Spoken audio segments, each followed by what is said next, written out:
Je m'appelle Ousmane Diallo et je suis un jeune innovateur passionné par la technologie. Ça fait un moment que j'avais l'idée de concevoir cet engin-là, mais depuis toujours, au fait, j'ai eu quelques difficultés. Premièrement, j'avais un peu du mal à croire c'est-à-dire à la concrétisation de ce genre de projet dans ce pays. Mais depuis que mon grand frère, celui qui a fait la machine qui produit du carburant à base de plastique, a fait son carburant et que ça a réussi, j'ai vu aussi vraiment les retombées. Donc ça m'a aussi motivé, ça m'a inspiré, ça m'a donné courage. J'ai compris que moi aussi, peut-être que si je m'y mets, je pourrais réussir.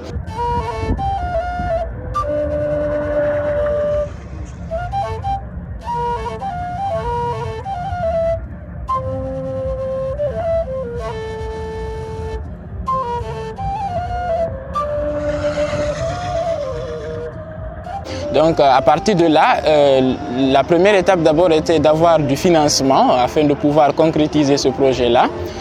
Mais le souci c'était que les gens en fait avaient du mal à apporter de la confiance à ce genre de projet. Personnellement d'abord aux innovateurs guinéens.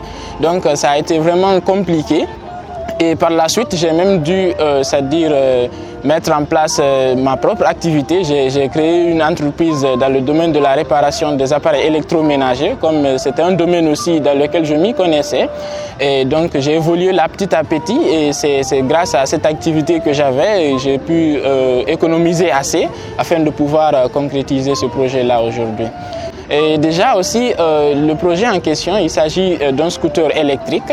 Et déjà, l'idée m'est venue, au fait, à travers une remarque, d'accord? Donc, c'est évident, en fait, au niveau, c'est-à-dire de la circulation guinéenne, il y a beaucoup de difficultés quand on a envie de se rendre quelque part, trouver un taxi, et au-delà de ça aussi, les embouteillages. Donc, je me suis dit que je pourrais peut-être imaginer une solution qui pourrait peut-être pallier à tous ces problèmes-là. Donc, c'est partant de là que j'ai imaginé cet engin et je l'ai conçu. Et pour la construction aussi, disons que ça a même été l'une des étapes les plus difficiles parce qu'il n'y avait vraiment pas de soutien technique derrière, il n'y avait pas trop d'équipement. Donc presque tout a été fait à la main. Pour la partie de la soudure par exemple, j'ai été chez des soudeurs, donc on a travaillé ensemble, je les ai indiqué, bon il faut souder là et ainsi de suite. Après, étape par étape, on a évolué comme ça jusqu'à ce qu'aujourd'hui j'en suis là. Disons ça fait 6 mois maintenant. Je ne parle pas de la date exacte, mais je sais juste que ça fait environ 6 mois. En fait, la plupart des pièces qui sont là, nous les avons fait nous-mêmes. Et surtout à la main aussi. Donc, ce qui rendait la fabrication très difficile.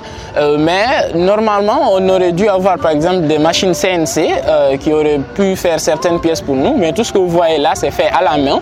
Donc, ça a été pénible. On faisait d'abord des mesures sur du papier, souvent certaines pièces. On collait ensuite sur du métal et on usinait ces pièces-là à la main. Il y a de ces pièces qui sont importées quand même, telles que par exemple les étriers. Vous imaginez un peu, donc par exemple ceci-là, on l'a acheté tel quel, donc ces clignotants aussi, on les a achetés sur le marché guinéen même, tout ça. Mais vous voyez ici, ce panier-là, le guidon ici, le châssis, tout a été fait ici. Même le siège, on l'a fait nous-mêmes, on l'a envoyé chez des tapissiers, c'est eux qui ont fait le rembourrage là. Disons que la plus grande difficulté à laquelle on a eu à faire face, c'est le manque d'équipement. Donc c'est ça, parce qu'au fait, vous savez, avoir l'idée, c'est la première étape. Mais en général, nous ici, souvent, au fait, on est confronté à 2 difficultés en quelque sorte. On doit d'abord trouver l'idée et trouver aussi comment concrétiser l'idée, non pas de la manière la plus facile, mais avec ce que nous avons sous la main, quoi. Ouais, donc ça complique un peu les choses. Donc je dirais que principalement le manque d'équipement et surtout de soutien financier, ça a été les 2 plus grandes difficultés auxquelles on a eu à faire face. J'ai toujours eu le soutien de ma famille et je dirais d'ailleurs que c'est grâce à eux en partie que j'ai pas baissé les bras. Parce qu'à un moment, j'étais venu à un stade où, c'est-à-dire le prototype en question, il était confronté à des problèmes et qui relevaient quasiment de l'impossible à résoudre en quelque sorte. Donc du coup, ça n'a pas été facile, mais avec de la persévérance et aussi avec le temps, on a pu résoudre ces problèmes-là. Voilà, ça c'était déjà au niveau de la transmission par exemple. La difficulté au fait venait, c'est-à-dire au niveau de la fabrication d'un pignon de 2 cm. Parce que vous savez, au niveau de la transmission, pour obtenir beaucoup de couple, c'est-à-dire beaucoup de force, afin que l'engin puisse monter des pentes par exemple, il faudrait que le rapport, c'est-à-dire entre le moteur et la transmission arrière soit de 5 minimum. Donc du coup, tous les pignons qu'on trouve sur le marché en général, ils sont peut-être de 5 mm, 6 mm. Et nous, on avait besoin de quelque chose qui faisait dans les 2 mm. Pardon, 2 cm, je m'excuse. Donc c'était un peu ça. La fabrication de cette pièce-là, ça a été l'étape la plus compliquée, franchement, parce qu'on a dû l'usiner à la main. Et imaginez à cette échelle-là, même un écart d'un seul millimètre, hein, ça peut rendre la pièce totalement inutilisable. Bon, l'avantage, c'est qu'on n'utilise pas du tout du carburant. C'est un engin totalement électrique. Et autre avantage aussi, c'est qu'il est absolument très écologique, franchement, on doit le dire. Parce que pour vous donner un exemple terre à terre, côté écologie, par exemple, pour chaque engin vendu de ce genre-là, ça équivaut environ à planter 2 hectares de forêt. Donc c'est pour vous montrer un peu l'impact environnemental, quoi. Et côté économique aussi, disons que si vous achetez cet engin, par exemple, disons sur l'année, vous économiserez jusqu'à 15 millions. Déjà, dans sa configuration actuelle, le poids, disons, actuellement, il fait dans les 45 kg. Mais ça, c'est compte tenu du fait qu'on utilise actuellement des batteries au plomb. Maintenant, l'idéal avec ce genre d'engin, ça serait d'utiliser des batteries lithium-ion. Donc, encore une fois, qu'on ne trouve pas dans ce pays. Donc, c'est ce qui a fait qu'on utilise des batteries au plomb pour l'instant. En termes d'autonomie, dans sa configuration actuelle, il peut faire 50 km. Mais comme je l'ai dit, plus tard, on se projette d'utiliser des batteries au lithium. Avec ces batteries-là, on pourra pousser l'autonomie jusqu'à 80 voire 150 km en fonction des différents types de batteries utilisées, quoi. Mes attentes déjà, j'espère tout de même pouvoir obtenir un soutien financier afin de pouvoir mettre en place une usine. Parce que vous savez déjà, ce genre de projet-là, c'est le genre de projet qui peut vraiment contribuer grandement au développement du pays, par exemple. Parce que quand on met à la disposition de la population ce genre de moyen de transport qui facilite beaucoup le déplacement, en grande partie, ça contribue à dynamiser les activités économiques.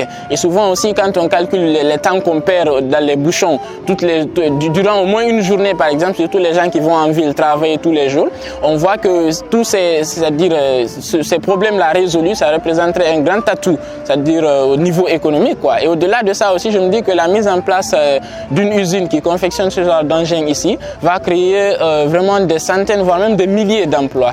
Donc, ce qui n'est pas aussi négligeable. Et au-delà de ça aussi, je me dis que ça va vraiment marquer le début d'une nouvelle ère dans ce pays, c'est-à-dire le début de la Guinée, d'une Guinée industrialisée en quelque sorte.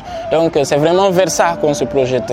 Et aussi, je tiens à signaler aussi, même si, c'est-à-dire, il n'est pas aussi forcément dit que c'est des grandes institutions, même des particuliers ont la capacité de financer la mise en place de cette industrie dont je parle.